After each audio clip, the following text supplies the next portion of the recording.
there was no, first you need to understand, there was no slavery in the North. So everybody, every person of color in the North, they, like there were those people of color in the North, they was native. This is why I'm saying I'm Cherokee and Lumbee. So the 5 civilized tribes. As far as I can go back, we've owned horses. We've rode horses. So after the Civil War, you have to remember who did all the, who worked in the field? Wait a minute, so who would have took the job of a black, I'm a blacksmith. I went to the finest horseshoeing school in the country, if not the world, to learn to put shoes on horses.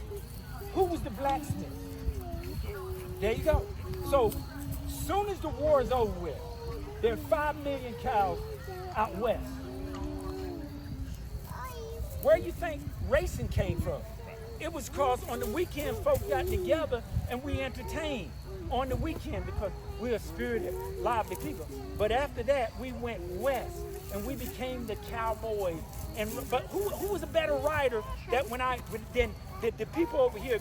Listen, 1865, every cow was a longhorn, meaning that when you see those cows and they was wild, meaning pharaoh, 5 million.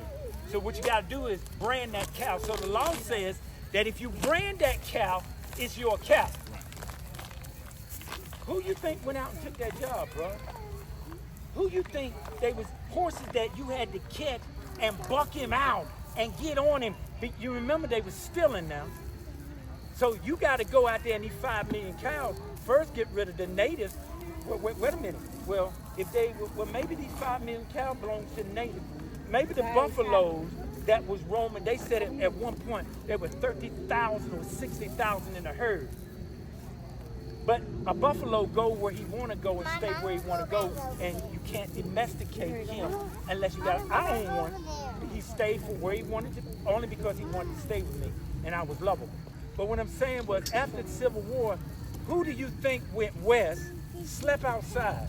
Do you know the smallest trail ride was 3 months? So that meant somebody in life right now today said, I'm going to go and I'm going to go out west and I'm going to sleep out every day and watch cows and deal with these snakes. Everybody wore a gun. Everybody wore a gun because you're dealing territory that is well, now once you move away the natives and put them on reservation, but look, so you take all these cows and you wipe them out. There are only 1,000 left, from 5 million to 1,000.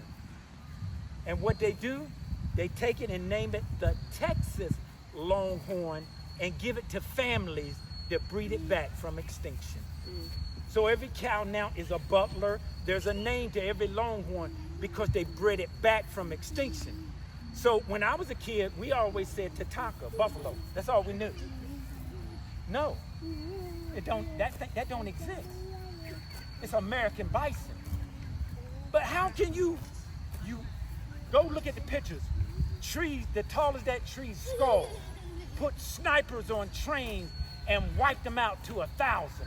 And there are only 1,000 of them left.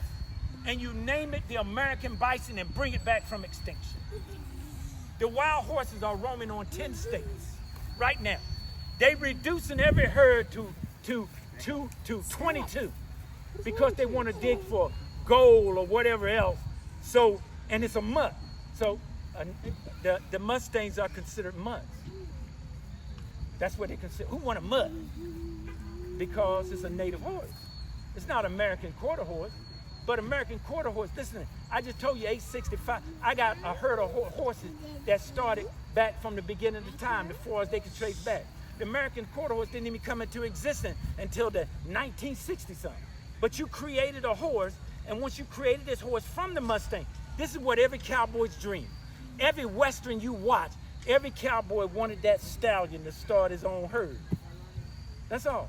It takes one, every horse you ever heard them talk about, it was a good horse and it was a special horse, and they breed and they start off the little Joe Cartwright horses now.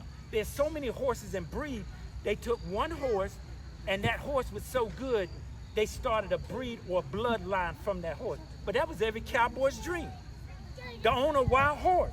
But listen, I was a second grade school teacher in Baltimore.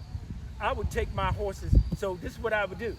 So they could not wait till the last day for these kids. So every day I brought a hobby horse in and I taught them, understand this here, we mount from this side.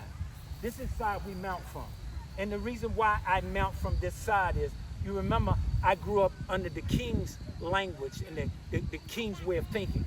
So I'm a cowboy. So therefore, I got my gun right here. And what it is, there was no law. That means you could shoot me in the back running off at the mouth to you.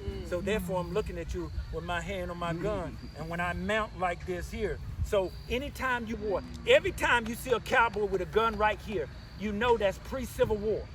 Because after the Civil War, now it only had one shot. Everybody fought with a sword. This is what we fought with right here. Let me show you. They had swords because you didn't have guns. They had swords. My mother would have sharpened this. This the jawbone. Listen, I had two of them. Samson killed 1,000 men with the jawbone. I would have killed 1,000 with my buffalo. This the jawbone of a buffalo. Could you imagine this? This is what my mother would have did. She would have sharpened this. She would have sharpened the teeth, and this would have been my tomahawk. This would have been my weapon. Because you remember, there was no guns, and the guns that they originally only had one shot, and you had to pack it, and they wasn't accurate. So when you shot at me, and it could go any which way, by the time you did it again, you got this here. So now what happens is, we go to battle, you got a steel sword because you got more advanced, but I got this. And I realized your sword is longer. So you know what I did? When I showed up, I yanked your bridle off your head, your horse's head. You can't control your horse. Now I can work you to death and get in close because you can't control your horse. That's why when you see the bridle, that's why they put that scrap up on that bridle to keep them being yanked off their head in battle.